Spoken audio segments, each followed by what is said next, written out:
Ny vondry ny mpanao gazety miaro ny zon'olombelona dia manameloko ny zava-nitranga tamin'ireo namana mpanao gazety ny asabotsy lasa teo nandritra ny fanamboarana n'Andriamatoa Alain Ramarsson. Deo jerentsika ary ny sary mirakitra izay. Zay mpikambana ato amin'ny Union des journalistes pour les droits humains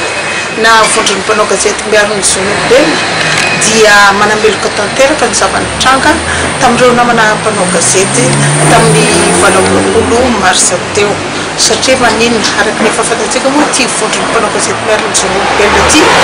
dia anisany mandala ny fahafahana amin'ny lafiny rehetra ka anisan'izany ny fahafahana mpanao gazety,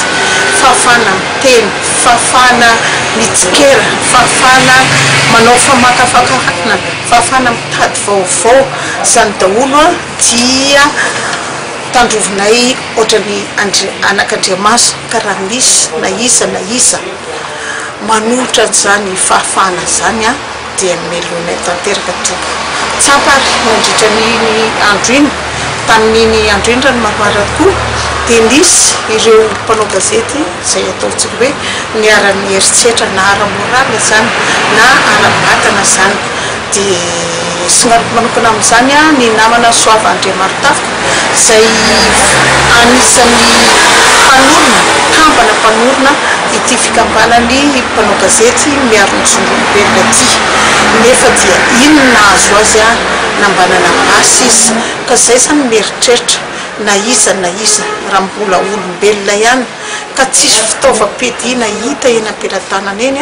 atao kosa angamba fa sango motrany roa ny fanambanana basy azy fa indrindra moa ny mpanao gazety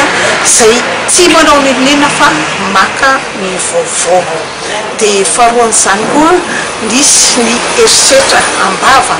natao tamin'ny namana Tseheno zany, namana Rabelaolao zany, teo dia teo ihany koa nahazo ny namana Michel Ralbert.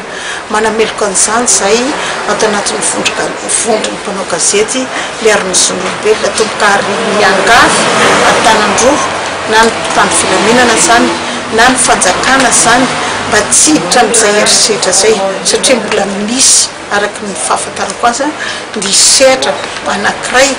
azo ifanakambozan-kevitra, azo ifampanontaniana, azo